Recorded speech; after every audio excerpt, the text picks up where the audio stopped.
네, 안녕하세요. 밤을 걷는 철학자입니다. 오늘도 영상을 바로 찍어보도록 하겠습니다.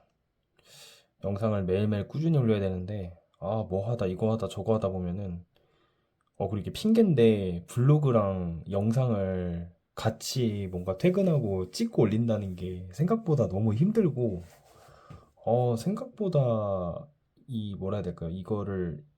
이게 꾸준히 뭔가를 같은 시간에 올린다는 게 정말 어려운 것 같아요. 그럼에도 오늘 한 번 더 영상을 찍고 한번 올려보도록 하겠습니다. 네, 바로 명리학 이야기로 넘어가겠습니다. 어제에 이어서 오늘은 각 오행들이 어떠한 성질과 성향을 가지고 있고 어떤 계절에 어떤 운동을 하는지 그냥 되게 쉽고 이제 그러니까 이게 저는 항상 제가 느끼는 게 이게 쉽게 접근을 해야 돼요. 쉽게.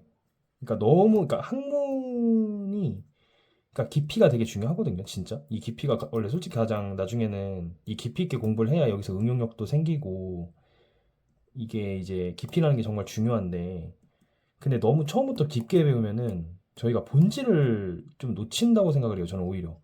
이 본질을 파악을 하려면은 이게 쉽게 접근을 하고 이게 미시적인 것보다 약간 이제 거시적으로 이제 좀 큰 관점, 그러니까 큰 관점으로 이제 접근을 먼저 해서 쉽게 일단 왜 그게 그런지 알고 나중에 거꾸로 이제 깊게 들어가는 게 맞지. 너무 깊게 들어가면 이 특히 명리학이 더 그런 것 같아요.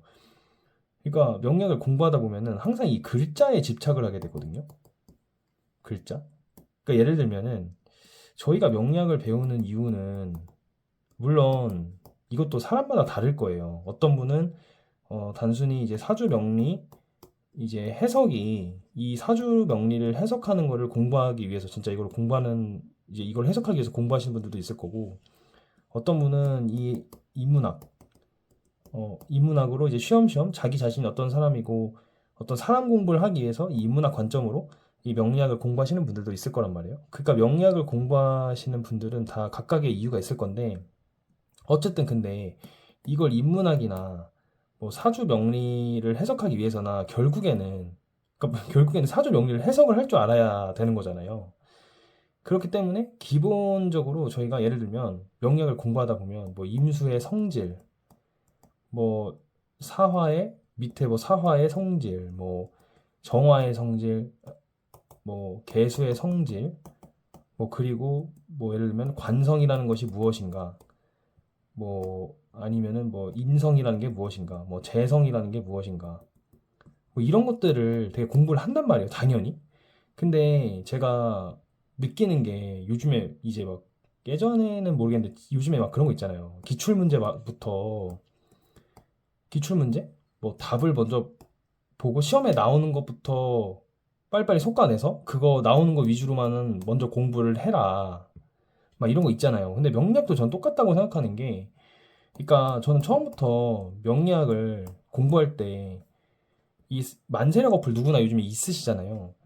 이 사주 원국과 이 대운과 세운을 이렇게 켜놓은 상태에서 이거를 계속 거시적으로 바라보면서 이 전체 흐름, 이 전체 흐름을 거시적으로 바라보면서 공부를 해야 되는 게 저도 명리학도 맞다고 생각하는 게 이렇게 글자 하나하나 요거를 너무 오랜 기간 동안 공부하게 되면은 이게 솔직히 저는 이게 요게 적용이 되나라는 생각이 드는 거예요. 왜냐면은 결국에는 사주 명리를 해석을 하려면은 앞서 말한 그런 깊게 공부한 뭐 단어 하나하나의 적용을 이 사주 원국 8글자에 적용을 해야 되는데 근데 그게 생각해보면 쉽지가 않다는 거죠.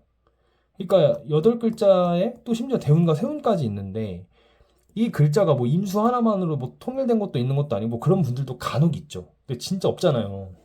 보통은 다 여러 가지의 글자들이 있는데 그 글자들이 어떻게 동하고 어떻게 움직이고 어떻게 운동을 하는지 그거를 파악을 해야 되는데 너무 글자 하나하나 개념에 집착을 하고 이게 계속 거기에 생각이 이게 메모리 되면은 저는 솔직히 여기에 이거를 적용할 수 있을지도 의문이고 사실 그런 식으로 접근을 해서 사주를 해석하는 데는 저는 한계가 있다고 생각을 하거든요. 결국에는 나중에 사주 상담이나 이제 그 사람이 어떤 사람인지 성향을 파악하려면 이 글자의 그런 하나하나의 깊은 개념이나 깊은 그런 뭐라고 해야 되죠? 어쨌든 너무 깊게 연구를 하는 것보다 이 전체적인 관점, 전체적인 흐름, 그걸 파악하기 위한 게 이제 대운과 세운. 이거를 계속 같이 보는 연습을 해야 된다고 저는 생각을 하거든요.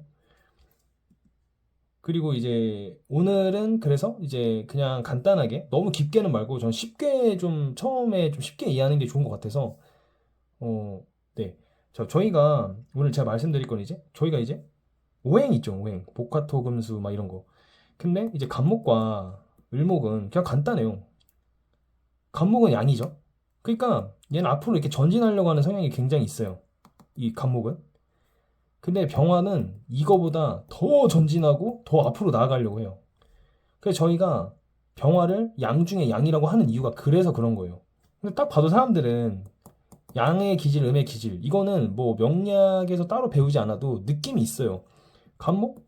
어린아이와 같다. 호기심이 왕성한 뭐 어린이, 뭐 자라나는 새싹, 그 다 간목을 보고 얘기하는 거란 말이에요. 저희가 계속 들었었죠. 공부하면서 옛날부터. 얘는 그래서 앞으로 전진하려고 하는 기질이 많아요. 병화는 더더욱 그래요. 더더욱.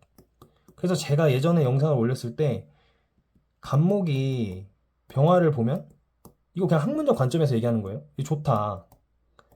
왜냐면은 간목이라는 친구 자체가 앞으로 나아가려고 하고 확산하려고 하는 성향이 강한데 병화가 그걸 잘 봤죠. 목생화를 해서 이 간목의 재능을 더 키워준단 말이에요. 병화가. 근데 이제 간목과 반대에 있는 을목은 반대예요. 항상 반대예요. 너무 어렵게 생각할 필요가 없는 게 간목이 앞으로 나아간다. 그럼 을목은 반대겠죠? 을목이 음의 운동을 하니까 얘는 안으로 들어가는 거예요. 안으로. 그러니까 얘는 뭐 이걸 굳이 그렇게 나누고 싶진 않은데 얘는 외향적이고 얘는 약간 내향형인 성격인 거예요. 음이 다 그래요. 음이. 그러니까 을목이 또 병화를 보면 다르죠. 얘기가. 뭐 옛날 고서에는 뭐 줄기가 뭐 이 해를 보고 이렇게 올라가니까 성장을 한다 이러는데 이거는 이게 오행적 관점이에요. 오행적 관점. 이 오행인 거예요. 이거 이렇게 하면 안 되고 항상 음과 양은 대등하다 이런 식으로 접근해서 천간지지의 구분을 해야 돼요. 구분. 사계절 운동이죠. 이 결국 사계절 운동. 그러니까 다시 보면 간목은 앞으로 나아가려고 하고 병화는 더더욱 앞으로 나가려고 하겠죠. 을목은 안으로 숨으려고 해요. 이렇게. 근데 이제 얘랑 반대에 있는 정화도 안으로 숨으려고 하겠죠. 음이니까 여긴 위에는 양이고. 그래서 을목은 사실 학문적 관점에서 보면 정화를 봐야 흐름이 자연스러운 거예요. 왜냐면은 을목은 안으로 들어가려고 하는데 정화도 안으로 들어가려고 하잖아요.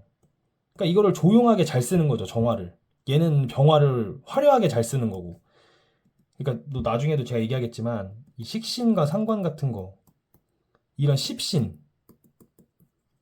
뭐 십성 뭐 이런 거를 이렇게 글자로만 배우면 안 되는 게 저희가 흔히 생각하고 있는 식상이 어떻죠? 막 뭔가 확산하고 뭔가 막 다혈질일 것 같고 막 할 말 할 것 같고 막 그러잖아요. 근데 그렇지가 않다는 거예요. 여기서도 나왔지만 병화를 식상으로 쓰는 사람과 정화를 식상으로 쓰는 사람은 다른 거예요. 이런 차이가 엄청나다고요.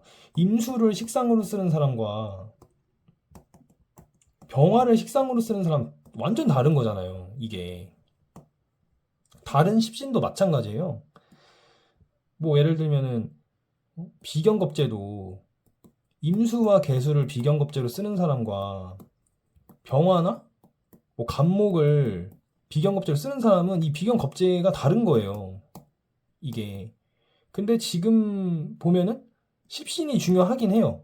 이 십신을 왜 하죠, 저희가? 사주 명리를 해석하려면 이 십신을 구별을 해야 돼요. 십신이라는 개념이 있어야 사주 명리를 해석하기 때문에 이 십신을 정하는 건데 문제는 뭐냐면 아까도 말씀드렸지만 병화와 정화를 이게 다른 거잖아요, 완전. 이 식신상관이라는 글자가 갖는 얘만의 개념이 있긴 한데 이거를 또 어떤 오행으로 쓰냐에 따라서 완전 식신상관이 다른 거예요. 근데 이런 구분을 하지 않는다는 거죠. 그래서 생기는 오류가 뭐냐? 병화와 정화가 같이 있는 사람이 뭐 화가 온다고 해서 이 식상을 동시에 다 잘 쓰냐는 거죠. 이게 말이 안 된다는 거죠. 저의 논리는. 다 이어져요. 그러니까 막 제가 제 생각만 얘기하는 게 아니라 조금만 생각해 보면은 병화와 정화를 식상으로 쓰는 사람이 다른데 이 대운이 화가 왔다고 이 식상이 다 강해진다라는 게 이게 논리가 맞냐는 거죠. 좀 또 딴 길로 빠졌는데 제가 나중에 십성도 어차피 할 거니까. 그리고 임수는 개수와 여기서 좀 헷갈리는데 임수 여기서 어려울 게 없는 게 쉽게 생각하면 돼요. 임수와 병화는 완전 반대 있죠. 얘는 완전 확산하려고 하잖아요. 근데 얘는 완전 응축하려고 해요. 그러니까 임수가 가장 음중의 음이고 이 병화가 가장 양 중의 양인 거예요. 그래서 얘네들은 완전 반대 방향에 있는 글자의 끝판왕인 거예요. 얘는 완전 안으로 들어가려고 하는 거예요. 완전 안으로. 그러니까 완전 조용하고 실속 있고 화려한 걸 별로 좋아하지 않아요. 임수는. 근데 병화는 화려한 걸 겁나 좋아해요. 네. 근데 이것도 제가 여기서 말하는 오류가 뭐냐? 임수라는 글자만 봤을 때 그렇다는 거지.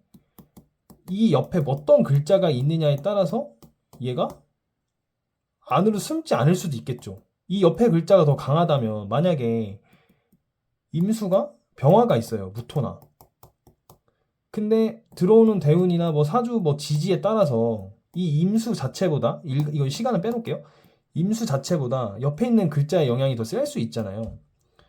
그러면은 얘가 임수의 성향보다 이 옆에 있는 무토와 병화의 기질이 더 강할 수도 있잖아요. 그렇기 때문에 글자 하나하나에 너무 집착을 하고 뭐 병화의 특징, 임수의 특징, 간목 특징, 을목 특징 이렇게 배우는 거 좋긴 한데 그렇게 배우면은 나중에 8글자를 전체적으로 보기가 힘들다는 거예요. 분명히 난 임수는 안으로 들어가는 걸로 배웠는데 왜 어떤 사람의 사주를 보니까 왜 이 사람은 이런 기질이 없지? 이렇게 된단 말이에요. 그러니까 이론과 뭐 그런 개념을 엄청나게 깊게 공부하는 게 나쁘다는 건 아닌데 결과론적으로는 나중을 봤을 때는 전체적인 흐름을 보려면 처음부터 공부할 때 만세력을 키고 이렇게 공부를 하는 게 낫다는 거예요. 그래서 오늘 조금 시간이 오바돼서 일단은 오늘은 병화와 일단 임수까지 했고 제가 다음에 영상을 올 때 나머지 오행들과 십신에 대한 말을 조금 해보려고 하겠습니다. 해보도록 하겠습니다. 그러면 오늘 영상 여기까지 찍고요. 지금까지 밤을 거는 철학주였습니다. 감사합니다.